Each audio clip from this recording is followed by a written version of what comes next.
कदाचित recording break झालं असेल, माहित नाही. आय ट्राय माय बेस्ट की आधीचं पण मिळेल म्हणून मला. तर त्याप्रमाणे आपण बघूया. तर अशा प्रकारे भगवंतांनी म्हणजे मनाचं जे सांगितलेलं, मन जेव्हा बाह्य मायाशक्तीद्वारे चुकीच्या मार्गाने नेलं जातं, तेव्हा मनुष्य भौतिक क्रियांमध्ये गुंतलेला असतो. म्हणून कोणत्याही एका योगाद्वारे मन संयमित केले जाते, तेव्हा मनुष्याने ध्येय प्राप्ती केल्याप्रमाणेच आहे. मनुष्याने अधिकारी व्यक्तीच्या आज्ञांचं पालन केलं पाहिजे. मनुष्य जेव्हा पराशक्तीचं, आता हे सगळं कधी कधी जाणलं जातं की मनुष्य मनाला संयमित करण्याचा प्रयत्न केला जातो, की या अष्टांग योगाद्वारे भगवंतांनी सांगितलंय पुढे जाऊन जेव्हा समाधीस्थ अवस्था, की जेव्हा आपण त्या यम नियम आसन प्राणायाम प्रत्याहार ध्यान धारणा समाधी या सगळ्या प्रोसेस मधनं जातो, तेव्हा ती समाधीस्थ अवस्था निश्चित गाठली जाते. पण हीच अवस्था त्या भक्तावरती, भगवत भक्ताला खूप अतिशय सुलभ पद्धतीने जेव्हा तो कृष्ण भावनेमध्ये येतो, कारण मन संयम करण्याचा परिणाम म्हणजे मनुष्य आपोआपच परमात्म्यांच्या आदेशाचं पालन करतो, कारण तो निश्चितच त्या भावनेमध्ये असतो. कारण ती भावना जोपासणं ही सगळ्यात महत्वाची गोष्ट आहे. आणि म्हणूनच मग ही अवस्था म्हणजेच प्रत्यक्ष समाधी किंवा परमात्म्याच्या ठिकाणी तल्लीनता होय. जेव्हा तुम्ही स्वतःला ती भावना स्वतःच्या इंद्रिया तृप्तीसाठी न करता, जेव्हा त्या भगवंतांच्या संतुष्टी करता करता आणि कृष्ण भावना भावित ते कर्म करता आहात, तिथे प्रत्येक ठिकाणी सर्वम कृष्णार्पण, की मी हे केलंय, मी ही लिंक शेअर केली, मी हे बनवलं आहे, मी ते, की कुठेतरी हा जो मी आहे ना, तो बाजूला ठेवण्याचा प्रयत्न करणे म्हणजे निश्चितच भावना जोपासणं आहे. कृष्ण भावना जोपासणं आहे. भोक्तारम यज्ञ तपसाम सर्व लोक महेश्वरम. आपण हे जाणायचंय की हे शरीर देखील भगवंतांनी दिलेली देण आहे. ती तुम्ही प्रत्येकावर कुठे स्वतःचा मालकी हक्क दाखवताय, हे जाणलंय. आणि तो ग्रॅटिट्यूड महत्वाचा आहे. आणि म्हणूनच अशा प्रकारे जेव्हा तो भगवत भक्त मग या पलीकडे जातो, की मग सुख दुःख शीत उष्ण, मग त्याला थंडी असो उन्हाळा असो पाऊस असो, पण त्याला त्याचं काही वाटत नाही, कारण निश्चितच कुठेतरी ते भगवंतांसाठी ती गोष्ट सहन केली जाते. आणि त्याप्रमाणे त्या गोष्टीला आजमावलं जातं, त्याप्रमाणे त्या गोष्टीला घेतलं जातं, त्याची ती भावना तशी दृढ झालेली असते. तुमचा श्लोक घेऊया. माताजी एक विचारू? बोला बोला माताजी. हरे अ, कृष्ण. म- मन म्हणजेच आत्मा का? हा, आता कसं आहे ना, की मन म्हणजे आत्मा हा इथे आधीच्या श्लोकामध्ये एका ठिकाणी हा. दिलेला, हो, आपण ते तुम्ही तिथे आहे. बघितलं. येस हो. येस. हो. तर तिथे कुठेतरी आत्मा म्हणजे मन, तर मलाही तो, मी एक मिनिट तुम्हाला सांगते. मी मगाशीच ऍक्च्युअली विचारणार होते, मगाचपासून येस येस विचारू येस. की नको विचारू मी. नाही ठीक आहे, आपण जाऊ ना पुन्हा तिथे. हा, तर इथे विविध परिस्थितीनुसार आत्मा शब्दाचा अर्थ शरीर मन व आत्मा असाही होतो. आता हम्म. कसं आहे ना, की जीवात्मा, आपण जेव्हा म्हणतो की जीवात्मा आहे का, की आत्मा या शरीरा या शब्दाचा अर्थ योग पद्धतीमध्ये विशेष करून बद्ध जीव आणि मन हे महत्वपूर्ण असतात. योगाभ्यासाचा केंद्रबिंदू हा मन असल्यामुळे या ठिकाणी आत्मा हा शब्द मनाचा निर्देश करतो. कारण इथे कसं आहे की त्या गोष्टीशी निगडीत म्हणून दाखवलंय. पण जेव्हा तुम्ही आत्मा हा परमात्म्याचा, आपण जीवात्मा म्हणतो आहे, तर जेव्हा आता हे शरीर कसं आहे, की हे शरीर पंचमहाभूतांनी बनलेले आहे. 24 तत्व आहेत जी आपल्याला जाणायचीच आहेत. पंचमहाभूतांनी पृथ्वी आप वायू अग्नी आणि जल, हे आपलं जड शरीर आहे. आणि आपलं जे सूक्ष्म शरीर आहे माताजी, ते हम्म. आहे मन बुद्धी आणि खोटा अहंकार. आणि याच्या ज्या संकल्पना आहेत ना, हम्म. या संकल्पना आपण या जीवाच्या, जेव्हा हे शरीर जेव्हा जीर्ण होऊन टाकलं जातं, तेव्हा या संकल्पना दुसऱ्या शरीराशी निगडीत असतात. आणि म्हणून त्याच अनुषंगाने इथे आत्मा या शब्दाला मन म्हटलेलं आहे. आणि म्हणूनच आत्मा, पण पूर्णपणे त्याचा अर्थ तसा नाही. इथे फक्त या संदर्भात म्हणजे योग पद्धतीमध्ये, आणि इथे कुठेतरी तो केंद्रबिंदू, जेव्हा आपण म्हणतो की मन केंद्रित करायचं आहे, तेव्हा त्याप्रमाणे आपण त्या गोष्टीला इथे संदर्भ दिलाय. हे माझं अंडरस्टँडिंग आहे. त्याच्यातनंही मी सिनियर डिबोटीजला विचारून याच्यावर अजून काही ऍडिशनल मला मिळालं तर मी नक्की तुम्हाला शेअर करेन. पण याचा अर्थ असा होतो, म्हणजे जेव्हा मन बुद्धी आणि अहंकार हे सूक्ष्म मन आहे, याच्या संकल्पना आपण जेव्हा म्हणतोय की आपल्याला म्हणजे पुढे जाऊन आपल्याला 9व्या अध्यायामध्ये 8व्या 9व्या अध्यायामध्ये याचा उल्लेख होईल, की आपण जेव्हा म्हणतो की कुत्र्याचं भुंकणं आहे, त्यानंतर मांजराचा जन्म आला तर मांजर म्याव म्याव करत असते. मग हे जे भुंकणं आहे ते म्याव म्याव मध्ये रूपांतरित होतो. ही जी संकल्पना आहे, म्हणजे आत्ता मनुष्याचा जन्म आहे तर नंतर कुत्र्याचा जन्म येईल, मग कुत्रा हा काय करतो, भुंकणं आहे त्याचा एक ई आहे, तर हम्म. त्याप्रमाणे ती संकल्पना तिथे पुढे जाते. तर अशा प्रकारे याला म्हणजे कुठेतरी याचं अंडरस्टँडिंग आहे, हा ही याची समज आहे. पण इथे या अनुषंगाने जेव्हा ही गोष्ट वापरलेली आहे तेव्हा योग पद्धतीच्या बाबतीमध्ये, की मनाला केंद्रबिंदू करणं आणि त्या मनाला केंद्रित करणं, तेव्हा त्या संदर्भात वापरले. तरी मी आमच्या सिनियर डिवोटीजना, मलाही मनामध्ये माझ्या कुठेतरी अजून मी संतोष वाटला नाही मला, म्हणून मलाही मनामध्ये होतं ते. तर मी निश्चित अजून काही या संदर्भात थोडंसं मिळालं विश्लेषण तर मी नक्की प्रयत्न करीन माताजी. हो. ठीक आहे. हो. ओके, हरे कृष्ण. हरे कृष्ण. तर त्याच्या इथे ध्यान योग आपण ह्याचा चॅप्टरचं नाव म्हटलंय ध्यान येस, योग. येस. त्याबद्दल आपण काही सुरुवातीपासून काही बोललेलो नाहीये, म्हणजे किंवा आता पुढे जाताना आहे कुठे गेला माताजी. तेच मला कळलं येस, नाही. मग येस. इथे आता ध्यानाचा हा अर्थ काय संदर्भ होतो? मनापासून, आता हा संदर्भ ध्यान. मनापासून हं. सुरू झालाय. भगवंतानी अच्छा. आधी त्याच्या आधी बॅकग्राऊंड तयार केलंय हा माताजी, हा हा की हा. मन काय आहे, या मनाला संयमित करणं आणि मग म्हणजे ध्यान अष्टांग म्हणजे योग. इथे कॉन्सन्ट्रेशनच आहे ना? Exactly, exactly. तर ती जी प्रोसेस आहे म्हणजे हं, समाधीस्थ म्हणून इथे आधी दिलं ना आपण आता, हं, की हं, भगवान जेव्हा मन जिंकलं जातं तेव्हा हं. आत्ताच्याही मला वाटतं याच्यामध्ये होतं. हा, येस, याच्या शेवटी, की ही अवस्था म्हणजे बघा, की ही जी अवस्था आहे म्हणजे प्रत्यक्ष समाधी किंवा परमात्म्याच्या ठिकाणी तल्लीनता होय.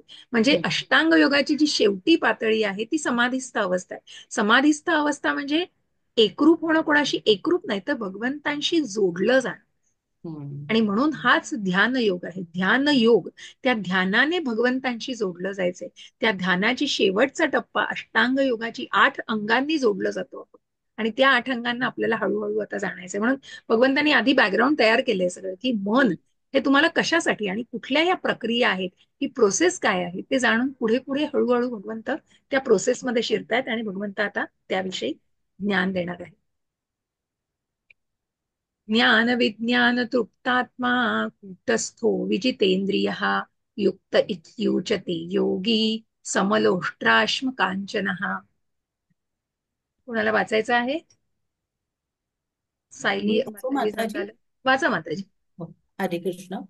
मनुष्य जेव्हा अर्जित ज्ञान आणि साक्षात्कार योगे पूर्णपणे तृप्त होतो, तेव्हा तो योगी किंवा आत्मसाक्षात्कारामध्ये स्थित झाला असे म्हटले जाते.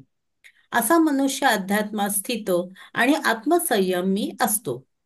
तो गोर तो गारेचे खडे. गारेचे खडे, दगड, सोने इत्यादी सर्व काही समदृष्टीने पाहतो.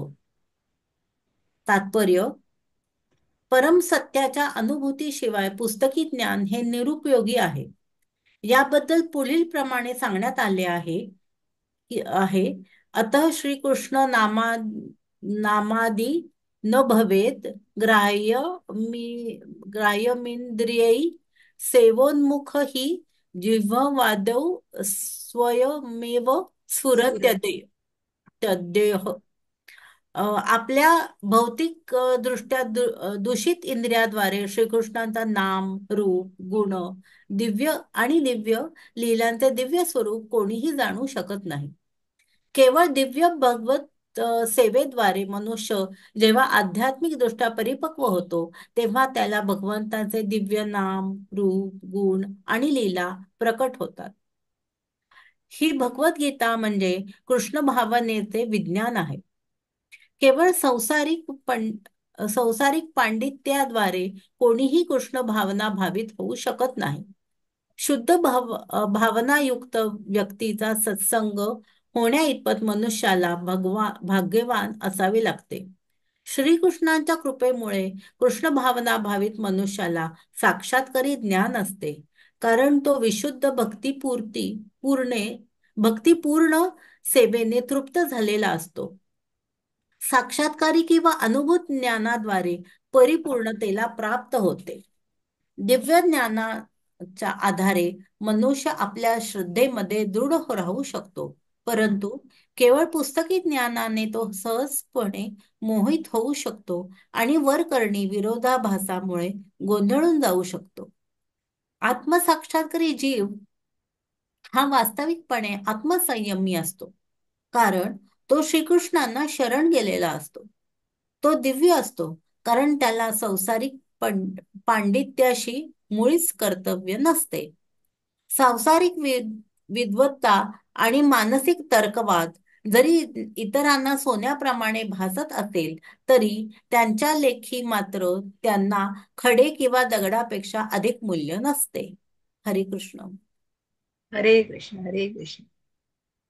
तर या व्यक्तीची भावना आणि या व्यक्तीची त्या भक्तीचा दृष्टिकोन कसा दिलेला आहे, भगवंतांनी सांगितलेलं आहे की कृष्ण भावना भावित मनुष्य अशा गोष्टींना कशा प्रकारे बघतो. मग तो गारेचे खडे असू दे, दगड असू दे, नाही तर तिथे सोनं पडलेलं असू दे, निश्चितच त्याच्या मते त्याला, कारण कुठेतरी तो भौतिकतेमध्ये इतकी त्यांनी स्वतःमध्ये इतकी विरक्तता आणलेली असते, कुठेतरी अनासक्त झालेला असतो तो, की निश्चितच त्याला त्या गोष्टींविषयी आसक्ती वाटत नाही. आणि म्हणूनच इथे म्हटलेलं आहे की, म्हणून इथे आपण जेव्हा ऐकतो की अतः श्रीकृष्ण नामादीन भवेत ग्राह्यम इंद्रियही सेवोन्मुखेहि जिह्वादौ स्वयमेव स्फुरत्यदः, की कशा प्रकारे इंद्रियांना दूषित इंद्रिय आहेत, आणि ही दूषित इंद्रिय श्रीकृष्णांच्या नाम रूप लीला जाणू शकत नाहीत. आपण हे जे नुसतं पुस्तकी ज्ञान जे घेतो, ते तुम्हाला कुठेतरी प्रॅक्टिकल नॉलेज किंवा फिलॉसॉफिकल नॉलेज वगैरे थोडंफार काही देऊ शकेल, म्हणजे निश्चितच ते कुठेतरी त्या त्या ज्ञानाला, म्हणजे तुम्ही इतिहास शिकताय, भूगोल शिकताय, रसायनशास्त्र शिकताय, भौतिकशास्त्र शिकताय, हे सगळं त्या त्या ज्ञानाने निश्चितच तुम्ही परिपूर्ण व्हाल, पण कुठेही तिथे अध्यात्माची जोड नाहीये मग. आणि म्हणून मग भगवंतांची जोड आणि त्या ज्ञानाला परिपूर्ण अशा दिव्य ज्ञानामध्ये जर तुम्हाला जायचं असेल, तर आध्यात्मिक ज्ञानाची निश्चितच जोड असणं त्याला गरजेचं आहे. आणि म्हणून दिव्य भगवत सेवेद्वारे मनुष्य जेव्हा आध्यात्मिक दृष्ट्या परिपक्व होतो, तेव्हा भगवंतांच्या दिव्य नाम रूप, कारण कसं आहे ना, की विदाऊट नॉलेज तुम्ही जाणूच शकणार नाही. एखादी व्यक्ती आजकाल जे कमेंट करतात हो, म्हणजे पात्रता तरी असते का कोणाची त्या व्यक्तींची, की तिथे ज्ञान तरी असतं, शास्त्रांचं वेदांचा अभ्यास केलेला तरी असतो. उठेल तर उठली दिलीये जीभ म्हणून उठली जीभ आणि लावली टाळूला, की काय हवे ते शब्द काढलेत, काय हवे ती केले, कुठलंही बोलणं केलेत, त्याला काहीही काय म्हणतात ना, कुठल्याही प्रकारचं त्याला काही बेस नसतो आणि कुठल्याही प्रकारची त्याला काहीही म्हणजे महत्व नसतं. मग अशा प्रकारे महत्व कधी, तर जेव्हा तुम्ही परिपक्व होता कशाने, तर ज्ञानाने, जेव्हा आध्यात्मिक ज्ञानाने परिपक्व होता. म्हणून भगवंतांनी चैतन्य चरितामृतामध्ये आणि चैतन्य महाप्रभूंनी सांगितलं चेतो दर्पण मार्जन, की जेव्हा तुम्ही आरशावरची धूळ पुसता तेव्हा तुम्हाला आरसा तुम्ही आरशात स्वतःला नीट, जर तो धुळीने माखलेला असेल आरसा आणि तुम्ही स्वतःला बघितलं, तर तुम्ही बघू शकाल का नीट? नाही. त्या आरशावरची धूळ पुसणं, चेतो दर्पण मार्जनम, तसं या इंद्रियांना इम्प्युरिटी, या सगळ्या या मलिन अशा आत्म्याला, तुमच्या दूषित आत्म्याला तुम्हाला क्लीन करायचं आहे. तरच तुम्ही ते आध्यात्मिक दृष्ट्या जेव्हा तुम्ही त्याला परिपक्व बनवाल, तेव्हा निश्चित तुम्ही भगवंतांचं ज्ञान आणि भगवंतांविषयी जाणण्याची निश्चितच तुम्हाला ती पात्रता येऊ शकेल. दिव्य ज्ञानाच्या आधारे मनुष्य आपल्या श्रद्धेमध्ये दृढ राहू शकतो. हे दिव्य ज्ञान म्हणजे आध्यात्मिक ज्ञान. आणि या आध्यात्मिक ज्ञानाचा निश्चितच, मग शेवटी आपण म्हणतो ना, की भगवंत निवडतायत हो, कारण हे असोसिएशन मिळणं ही काही खूप सोपी गोष्ट नाही. आपण म्हणतो जे आहे निराकारवादी आहेत, मायावादी आहेत, की स्वतःच्या याच्यावर तो हे जगतोय, नास्तिक आहे, पण त्याच्यात काय मोठा प्राईड नाही. तो स्वतःच्या याच्यावर जगतो. अरे पण तू तुझं दिलेलं शरीर तरी तुझं आहे का? मग तिथे तुझी कृतज्ञता खूप महत्वाची आहे. हे सगळं चाललं आहे जगामध्ये, आपण बघतो आहे की man dispossess God, man proposes God disposes, का म्हटलं जातं? कारण गवताचं पातं देखील भगवंतांच्या इच्छेनुसार हलू शकत नाही. तुम्ही भले इच्छा करायला भगवंतांनी सांगितले, पण त्या इच्छेची पूर्तता भगवंतच करणार आहे तो. म्हणून जे तुम्हाला पाहिजे ते भगवंत देऊ शकत नाही, पण योग्य आहे ते भगवंत निश्चित देत आहे. आणि म्हणूनच ह्या गोष्टींना जाणणं खूप गरजेचं आहे. म्हणून इथे कुठेतरी सांसारिक विद्वत्ता आणि मानसिक तर्कवाद जरी इतरांना सोन्याप्रमाणे भासत असले, तरी त्यांच्या लेखी मात्र त्यांना खडे दगडापेक्षा अधिक मूल्य नसते. ठीक आहे, तुम्हाला मी रेकॉर्डिंग 2 याच्यात आज पाठवेन. आपलं होईल रेकॉर्डिंग. ठीक आहे, एक मिनिट हा. राईट. सो तुमची परवानगी असेल तर आज आपण इथे थांबूया का? थोड्या एक हो. दोन कमिटमेंट्स आहेत, तर 5 हो. वाजत आलेत, तर आपण आज इथे थांबूया. आता आणि जी कालचं रेकॉर्डिंग आहे का? कालचं रेकॉर्डिंग ऍक्च्युली नाही केलं गेलं प्रभूजी, तर मी नाही केलंय प्रयत्न का? करते. आपल्याला दुसऱ्या कुठल्या, म्हणजे इंग्लिशचं मी आज एक जॉईन करणार आहे, तर मला जर ओके रेकॉर्डिंग ओके. मिळालं तर मी नक्की शेअर करीन प्रभूजी. हम्म. चालेल चालेल हा, मी नक्की येस प्रयत्न करते. येस प्रभूजी. चालेल. चालेल येस. हरे कृष्णा. हरे बाकी काही कृष्ण. प्रश्न आहेत का या अध्यायावरचे तुमचे कोणी आजचे? नाही. पूर्ण नाही. खूप छान माताजी अध्याय, हरे पुढे कृष्ण जाऊन. माताजी येस. Yes yes Prabhuji. तर यामध्ये एक अग्निहोत्र हा एक शब्द आला, तर हो हो. अग्निहोत्राविषयी काही सांगू शकाल? अग्निहोत्राविषयी आपल्याला वेदांमध्येच बघायला लागेल प्रभूजी, थोडा रेफरन्स घ्यायला लागेल. अग्निहोत्र हे म्हणजे अ, काय म्हणतात ना, मंत्रयुक्त असं काही विधीच आहेत ते. तर त्याप्रमाणे त्याचा संदर्भ हो. घ्यायला लागेल, पण मला माहिती मिळाली तर मी ग्रुपवर टाकते प्रभूजी. कारण कारण ते यामध्ये उल्लेख वेदांमध्ये, झाला ना. कुठल्या वेदा आयोमध्ये असेल त्याचं, म्हणजे इस्कॉन डिझायर ट्री किंवा वेदा हो. आयोमध्ये नक्की त्याचा असेल. तर त्याचा अर्थ होय. समजून त्याचा बेस घ्यायला लागेल काय आहे. बरोबर. नाही, यामध्ये आपल्याला तिसऱ्या मला वाटतं श्लोकामध्ये येस, आलं ना, येस, हो, येस, जे सुरुवातीला संन्यासी नाहीत हो. त्यांना येस, अग्निहोत्र करत नाहीत असं हे होतं येस. हम्म. कारण त्याच्यावर ते काय म्हणतात? ते त्या वेदांचा, हा म्हणजे त्यानुसार ते करत नाहीत. म्हणजे तिथे हा, कुठेच बरोबर. तिथे कुठेच शास्त्राचा आणि याचा कुठल्याही प्रकारचा पालन केलं जात नाही. तर मला असं पालन वाटतं हे केलं. शास्त्र, वेदांमधलाच हा आहे विधी. तर नक्कीच त्याची माहिती बरोबर. मिळाली तर मी तुम्हाला शेअर करते थोडीशी. चालेल चालेल. येस. ओके. हरे कृष्ण हरे सगळ्यांना. हरे तर हरे सगळ्यांची परवानगीने येस, मी प्रार्थना म्हणते. वाञ्छा कल्पतरुभ्यश्च कृपा सिंधुभ्य एव च पतितानां पावनेभ्यो वैष्णवेभ्यो नमो नमः. अनंत कोटि वैष्णव वृंद की जय. श्रीला प्रभुपाद की जय. हरे कृष्ण कृष्ण कृष्ण हरे हरे, हरे राम राम राम राम राम. राम हरे हरे हरे कृष्ण कृष्ण कृष्ण हरे हरे, हरे हरे राम राम राम हरे. हरे हरे कृष्ण सगळ्यांना. हरे हरे कृष्ण कृष्ण. माताजी. हरे हरे कृष्ण कृष्ण हरे कृष्ण. जी, हरे कृष्ण माता जी. हरे कृष्ण हरे